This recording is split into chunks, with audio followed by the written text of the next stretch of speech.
All right, guys, we're gonna be reacting to another one of the HL Talk That Thought. She instantly regrets divorcing her husband and gets humbled by loneliness. Jump in, guys. So it is Christmas Eve, and I'm alone. And Okay. on Christmas, I will be alone as well. Pleasant, hmm and I don't really want to spend my holidays feeling like an outsider in a family I chose to walk away from. So, is how much that breakup, that very first breakup of us, sucks. Like, almost worse than the divorce itself. Welcome back, family. Today we are going to review yet another modern woman who decided to leave her marriage thinking that Chad would commit to her. Then after getting pumped and dumped by Chad, she decided to become a life coach, as they all do. Let's first start by watching loneliness hitting her hard. So it is Christmas Eve, and I'm alone. And on Christmas, I will be alone as well. I don't have my kids this year for the holidays. I get them on Saturday. And we're going to take a fun RV trip next week. I was traveling with them over Thanksgiving, and then I traveled the week after Thanksgiving. And I didn't want my poor little doggy to think that I disowned him. So technically, I'm not alone. I'm with my dog. But here's how 3 years after divorce, I'm processing the holidays being alone. And maybe this makes you feel normal. Maybe this offers you some insight. Maybe it gives you hope for holiday seasons to come. Who knows? And hey, my name's Tara, and I'm on a mission to create a self-aware army because, man, when you are self-aware and you understand how to perspective shift, life gets a lot better, a lot easier, and you're in control of how your life unfolds a lot more.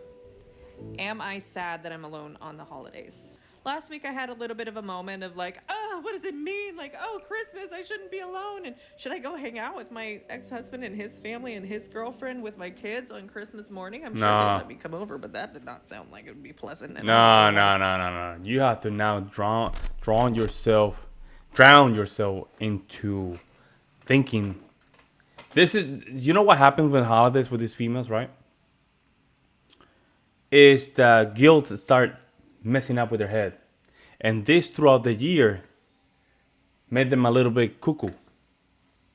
She knows she made a bad decision, right? But she's not coping, and this is her way of coping for that. With that, this is gonna eat her for the rest of her life.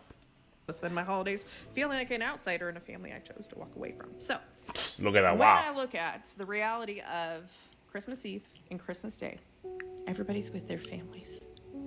It's not that I didn't have places to go. I could have flown across country to go spend it with my family, my parents, my brother and his family, and my grandmother, my 90-something-year-old grandmother. Damn. But I made a decision when I was getting divorced that on the years I didn't have my kids, I would make Christmas something fun and exciting for me. And usually that involves travel, right? And that involves going to do things that I wouldn't normally allow myself to do, or that would be All cost about prohibitive themselves. with bringing my kids along. And so every year that I haven't had my kids, I've actually gone skiing and I've done solo trips.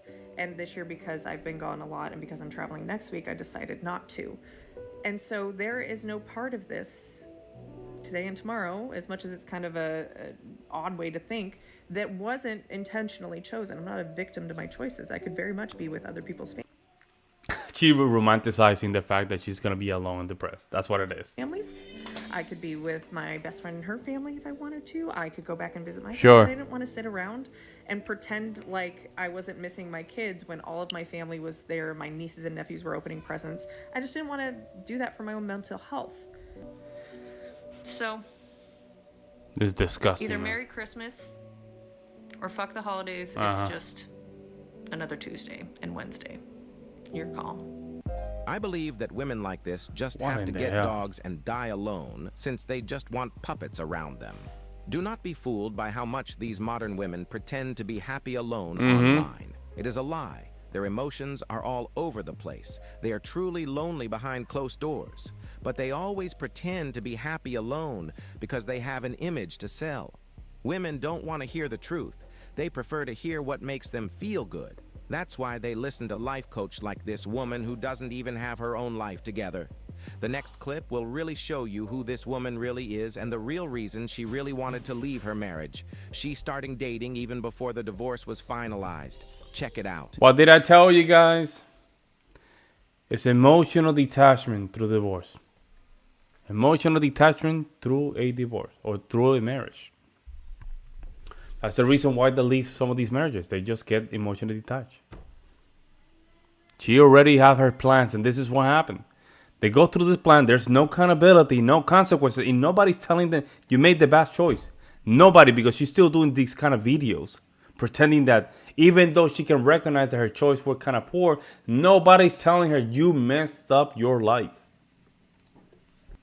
Now, what I did in my marriage was basically slow quit it. Now, I didn't know what that was at the time, but my feelings for him and the breakup kind of was happening over a period of years. It was just a very slow death to the relationship. And when you get out of a marriage or you separate from that person, and I jumped into another relationship within 6 months of us separating, thinking I was ready, even though technically I was still married, so don't recommend that. But you got to figure it out for yourself, you know? And Disgusting, that man. relationship moved very quickly because I went right back into wife mode. He was also recently divorced, so we were kind of each other's, I would say, rebounds. And so I kind of just went right back into wifey mode and just kind of played that role and tried to recreate those feelings. But I don't know that I got super emotionally deep with this person because I don't think that we were compatible like that. It wasn't until... And that's the evidence right there. That's the evidence right there that this person had a high body count before she got married. The fact that she even talking about this like it's not a big deal, that means she had a high body count before she got married. I don't know if you guys caught that. Rebound, like she's talking about this like this is just something normal for her. Like this thing just happened frequently, and she just know how to go around this stuff. She had a high body count before she got married, in my opinion. After that, when there was somebody that I really felt had potential for me to fall in love with, and I dove right into that, right? And it was a love bombing, anxious avoidant kind of a thing, but I wasn't aware of what that was at the time. And it only lasted about 6 weeks, and it fizzled out just as quickly as it started. Crazy. But it lingered. Like that breakup and its impact on me really lingered. And here's why. Because that was the first time I had to really face that there were patterns that I thought were only exclusive to my ex-husband and me and our dynamic that I started to recognize, oh, this is happening again with somebody else, or these same things are coming up, or these same feelings, or the same anxiety. Hey, right here. I don't think I can keep blaming it on everybody else because I'm the common denominator. Ouch! For me, if somebody is not self-aware and not either in therapy or doing the healing work or, doing their own personal journey, they're gonna fucking hate me after a couple months because I love those chats. I love the deep talks. I love understanding human behavior. It is my world, right? You love human behavior so much that it's not helping you. It's not helping you at all. It seems like you're still making the bad choices. Not only you're making the right choices, you're here gaslighting about it, right, and coping about it through the internet, and you don't give a damn about your own family. You don't give a. You're bringing your family pride down. You're an embarrassment. You're an embarrassment, in my opinion. This is how they don't even give a damn about their own family. They don't even give a damn about their family privacy. Unbelievable. Effective at it.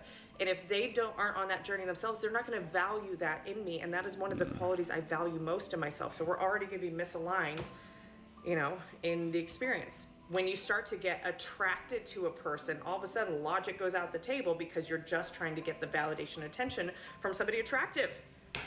No! There's so much more to successful relationships than attraction. Because it's a wild world out there, I tell y'all. It's a wild world. We can all clearly see that all this woman wanted is to chase after Chad and Tyrone. But now that she got pumped and dumped on repeat, she comes to the realization that it is a wild world out there. There is nothing that humbles modern women quicker than getting pumped and dumped by Chad and Tyrone.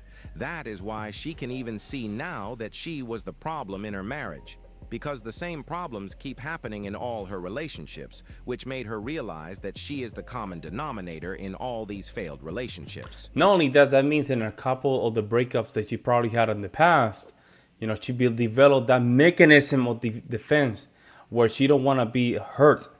So she just keep destroying the new relationship. This is a pattern that's probably very constant.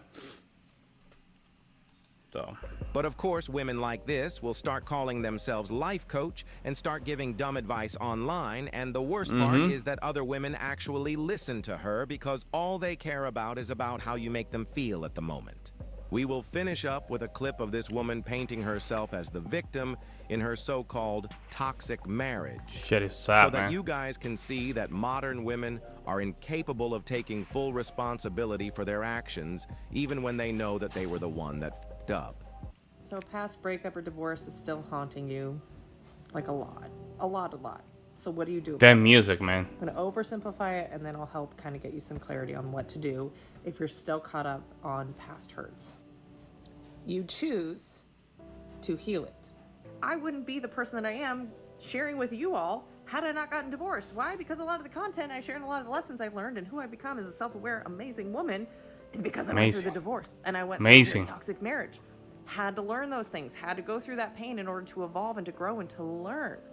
So my challenge to you, if you are hurting and struggling from a past relationship or breakup, is what is that trying to teach you so that you can evolve and grow and become the best version of yourself because of the pain, not in spite of the pain or not with the pain, because healing can make the pain go away because you recognize that that pain served a purpose. Wow, the cope is real, guys. No, ma'am. The cope is real, this one. You are not an amazing person. You are a selfish woman. No, ma'am. Your marriage was not just toxic. You were the toxic one.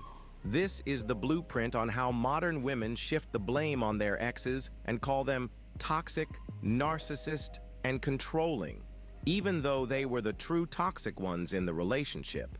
You just can't make this shit up. Fellas, protect yourselves at all times against these. Man, they're so sad, man. How they just break family, and they break their family after having even their own house and everything, like. And I think I was trying to explain this to my wife, how people make bad choices or get away with a lot of bad choices throughout their entire life, especially females. And everything is built up until this moment, the marriage. And they make the bad choices and they still think they can get away with it. The problem is that all their bad choices were just a build up to this moment.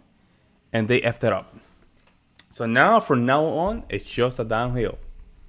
Downhill. Let me know what you guys think. I'll see you next one.